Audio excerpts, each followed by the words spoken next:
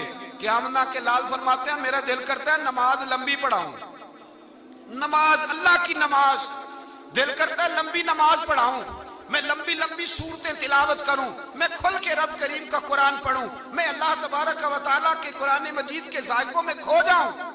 لیکن حضور فرماتے ہیں نماز میں کسی بچے کے رونے کی آواز آتی ہے، کسی بوڑھے کی ہائے کی آواز آتی ہے، کسی بیمار آدمی کی ہائے کی آواز آتی ہے۔ نبی پاک فرماتے ہیں میں اللہ کی نماز چھوٹی کر دیتا ہوں، اللہ کے بندوں کا خیال کرتا ہوں۔ میں رب کی نماز چھوٹی کر دیتا ہوں، رب کریم کے بندوں کا خیال کرتا ہوں۔ خدا کے بندے تو ہیں ہزاروں، بنوں میں پھرتے ہیں مارے مارے، میں اس کا بندہ بنوں گا جس کو خدا کے بندوں سے۔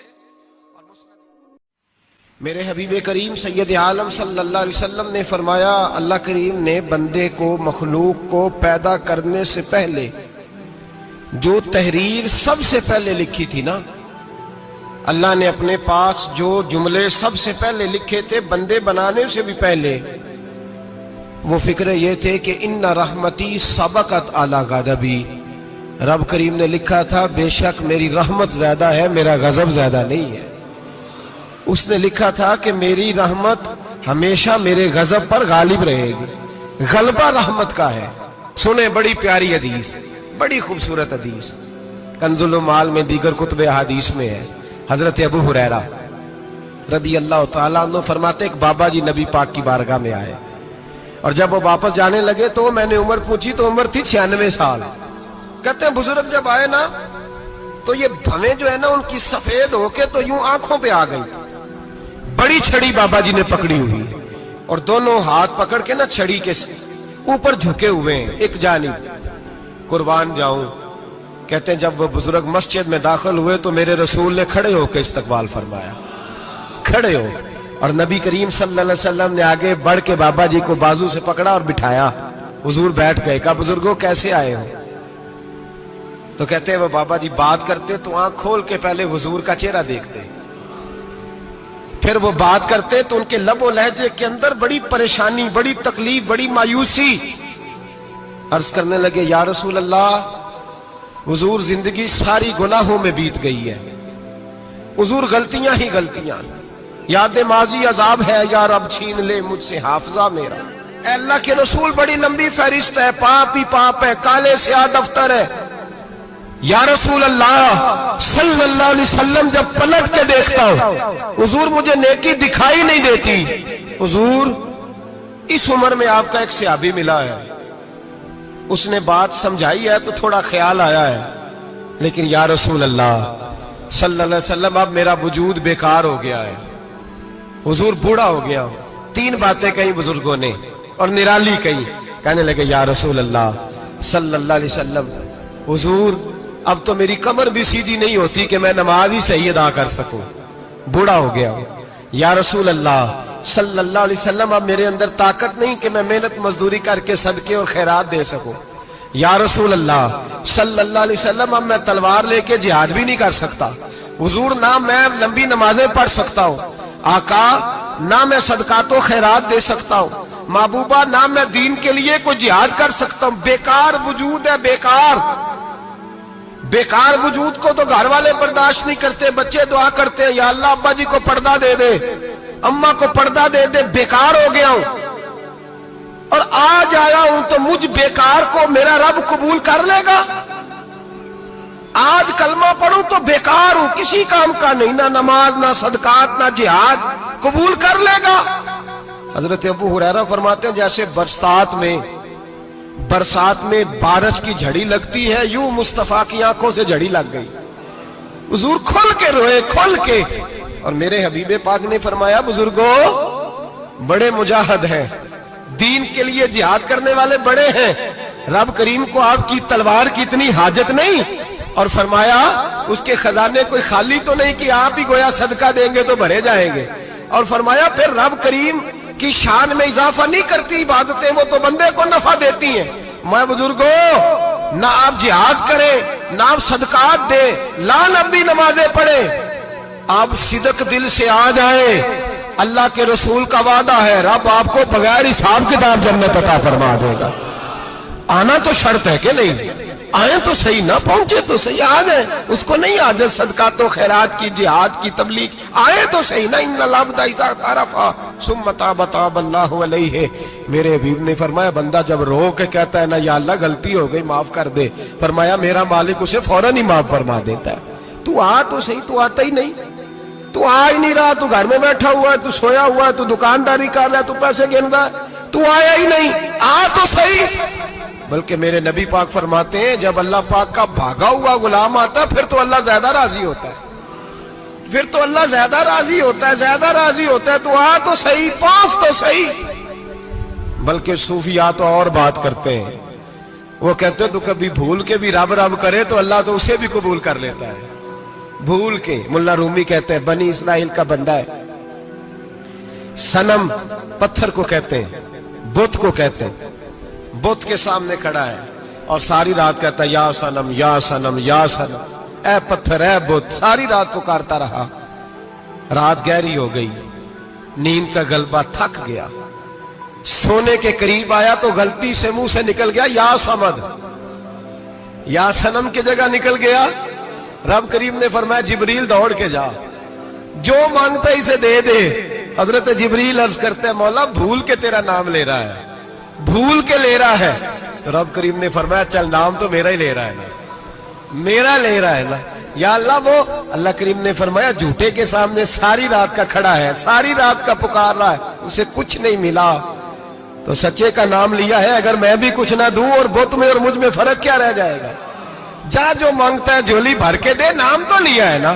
او بھائی تو بہانا تو بنانا, وہ آ تو صحیح نا. تو یہاں آ جا, پہنچ جا, آ جا, بس بیٹھ جا.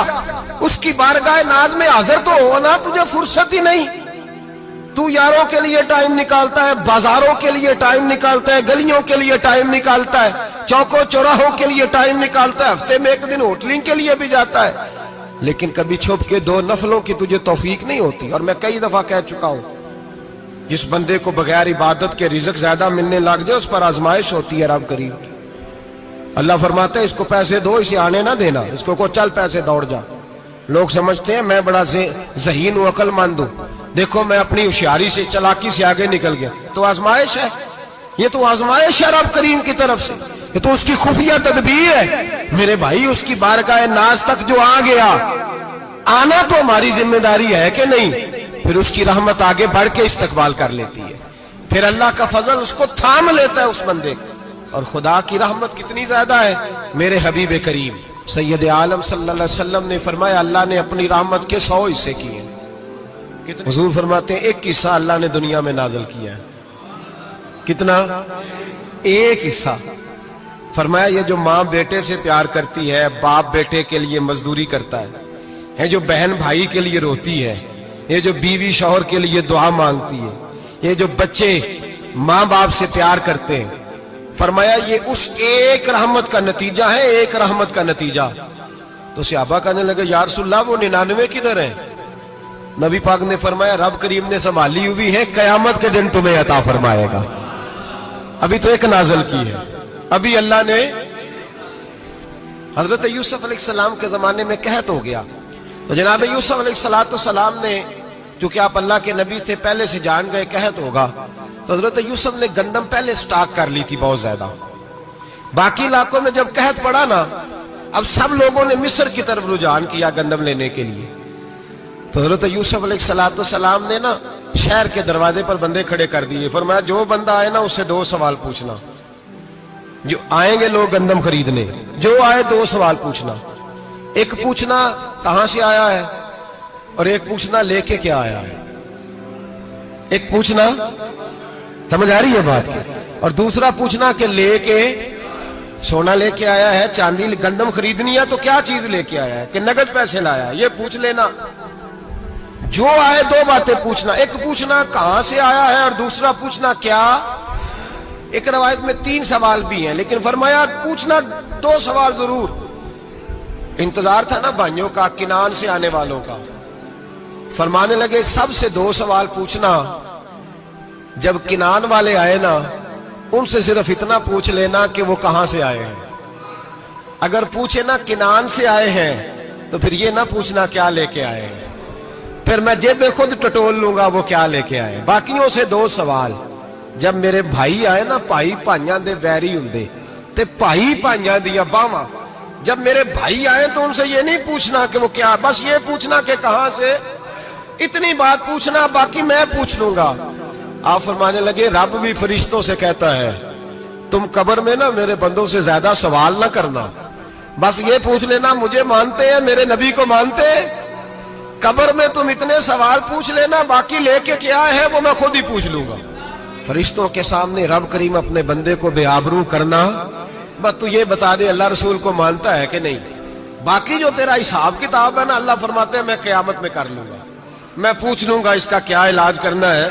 بس تم اتنا بتا دو مجھے مانتے ہو, میرے رسول کو, میرے بھائی, میرے نبی کریم علیہ السلام. فرماتے ہیں جو بندہ توبہ کرنے والا تھا, اللہ کی بارگاہ میں آنے والا تھا, بار بار توبہ کرتا تھا, احساس رہتا تھا, اسے احساس تھا, آیا کرتا تھا, پھر بھی غلطیاں ہو گئی, قیامت کے دن رب کریم اپنے فضل کی چادر اس پہ ڈالے گا, فضل کی چادر ڈالے گا, اور رب کریم اس سے پوچھے گا یہ گناہ کیا تھا.